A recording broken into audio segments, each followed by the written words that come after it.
সভায় এসেছেন পিয়ারলেস নার্সিংহোমের পক্ষ থেকে অভিজিৎ বাবু, দেবব্রত করণ। তো এনাদেরকে আমি সম্মান জানাই, শ্রদ্ধা জানাই। এনাদের সক্রিয় প্রচেষ্টায়, সহযোগিতায় আজকে আমাদের এই পাড়ার ক্লাব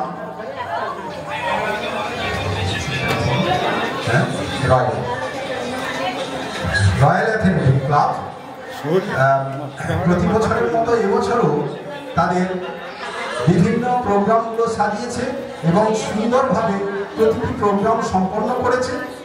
তাদেরকে ধন্যবাদ জানাই।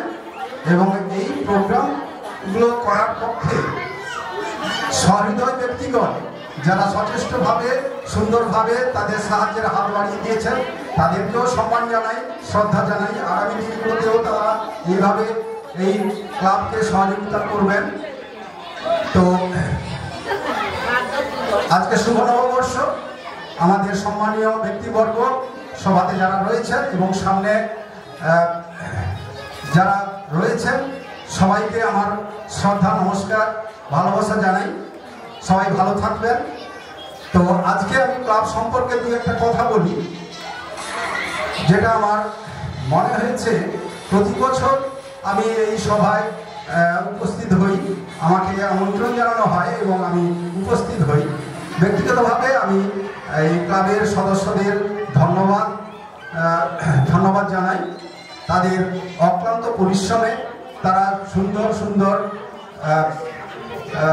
বিভিন্ন প্রোগ্রামগুলো তুলে ধরে এবং আমাদের পাশাপাশি যারা রয়েছে পাড়ার আমাদের মানুষজনকে আনন্দ দান করেন। ছেলেমেয়েরা খুব উৎসাহিত হয় এবং তারা প্রতি বছরের মতো এক বছর ধরে তারা অপেক্ষায় থাকে বিভিন্ন প্রোগ্রামগুলোতে অংশগ্রহণ করার জন্য এবং তারা এবং তারা ভালোভাবে এখানে এই বিভিন্ন অনুষ্ঠানে তারা অংশগ্রহণও করে এবং তাদের পারফর্ম এত ভালো হয়, আমরা সবাই আনন্দ পাই এবং উৎসাহিত হয় ওরা। তো শুধু আমরা পাড়ার বা পাশাপাশি লোকজন নয়, বহু দূর দূরান্ত থেকে বিভিন্ন মানুষজন, যেমন প্রতিযোগী এখানে নাম লেখা এবং এখানে তাদের বিভিন্ন প্রতিযোগিতায় এগুলো অংশগ্রহণ করে। যেমন ক্রিকেট ম্যাচ হয় ৩-৪ দিন ধরে, এখানে ম্যাচ হয়, ক্রিকেট প্রতিযোগিতা হয়, বহু দূর দূরান্ত থেকে